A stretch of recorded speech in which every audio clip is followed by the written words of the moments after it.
O Senhor esteja convosco. Ele está no meio de nós. Proclamação do Evangelho de Jesus Cristo narrado por Mateus. Glória a vós, Senhor. Naquela hora, os discípulos aproximaram-se de Jesus e perguntaram: quem é o maior no reino dos céus? Jesus chamou uma criança, colocou-a no meio deles e disse: em verdade vos digo, se não vos converterdes e não vos tornardes como crianças, não entrareis no reino dos céus. Quem se faz pequeno como esta criança, esse é o maior no reino dos céus. E quem recebe em meu nome uma criança como esta, é a mim que recebe. Não desprezeis nenhum desses pequeninos, pois eu vos digo que os seus anjos nos céus veem sem cessar a face do meu Pai que está nos céus. Palavra da salvação. Glória a vós, Senhor.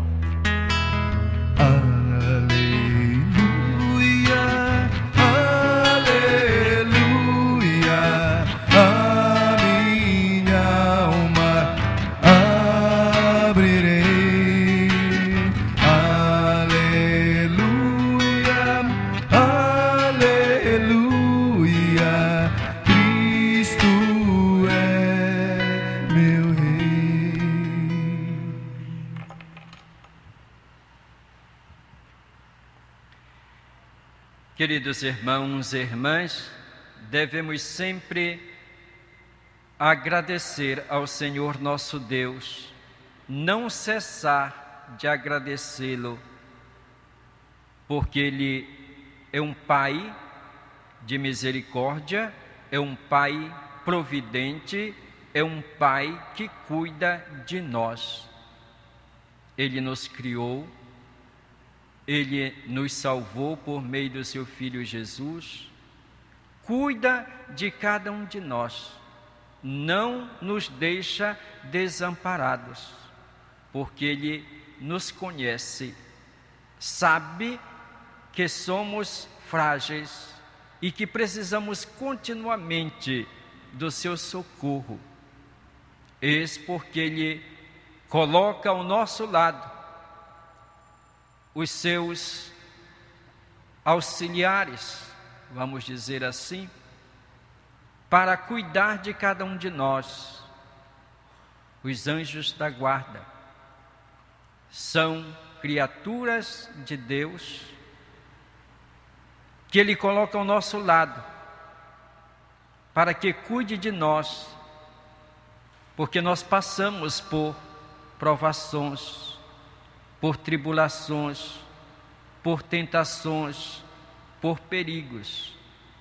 E nessas situações, nessas ocasiões, se não temos o socorro de Deus, facilmente nós podemos tomar um rumo diferente, podemos nos desviar para caminhos que não conduzem para Deus, ou podemos pensar diferentemente daquilo que Deus quer para nós.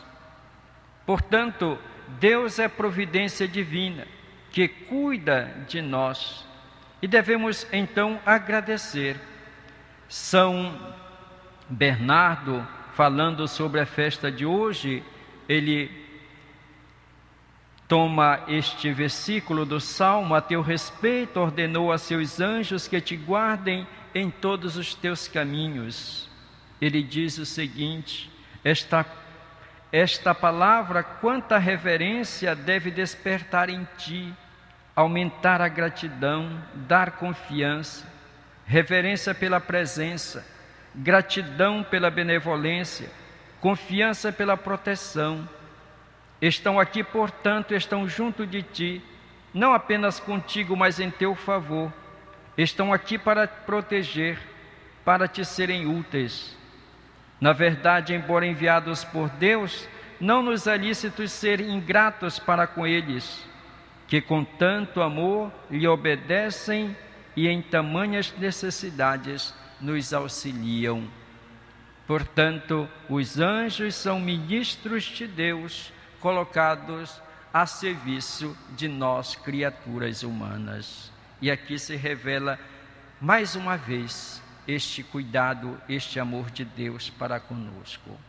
Nós ouvimos no Evangelho como os discípulos de Jesus se aproximam e lhe perguntam quem é o maior no reino dos céus. Isto mostra como os discípulos de Jesus têm uma mentalidade do mundo. Um argumento que Jesus aborrece, porque revela que eles estão seguindo, mas não têm consciência ainda da sua missão. Um discurso de quem é maior, quem é menor, quem é mais importante, quem é menos importante. Isso não cabe no reino que Jesus veio implantar. Portanto, Jesus pega uma criança, coloca no meio deles e diz: em verdade vos digo, se não vos converterdes e não vos tornardes como crianças, não entrareis no reino dos céus. Para entrar no reino dos céus, precisa ter a humildade, a simplicidade de uma criança. É preciso imitar o próprio Jesus, que se fez servo, se fez pequeno, se fez humilde, se tornou um servidor, servo do Pai, servo da humanidade. E quem quiser fazer parte do seu reino, quem quiser colaborar para a implantação deste reino, precisa então imitar o próprio Jesus. Se nós não mudamos de mentalidade, se nós não nos convertemos, então o reino de Deus não acontece. Porque aquilo que nós buscaremos é implantar um reino puramente humano. E nós sabemos que quando se busca as coisas deste mundo, surgem as disputas, as intrigas, situações de opressão, o desprezo pelos outros, a injustiça, e enfim, tudo aquilo que é contrário à proposta de Deus, à proposta do próprio Jesus. Portanto, a palavra de Deus nos convida a uma conversão, mudar de mentalidade, não seguir a mentalidade do mundo, mas ter em nós, como nos diz o apóstolo Paulo, os sentimentos do próprio Cristo, que sendo rico se fez pobre, que sendo filho de Deus se humilhou e veio morar entre nós, se tornou o servo de todos. A igreja precisa continuar a missão de Jesus, e ela o fará na medida em que se tornar uma comunidade de fiéis, de pessoas conscientes da sua missão e da sua vocação de amar e de servir, de ser testemunhas de Cristo na humildade e na simplicidade de coração. Louvado seja nosso Senhor Jesus Cristo.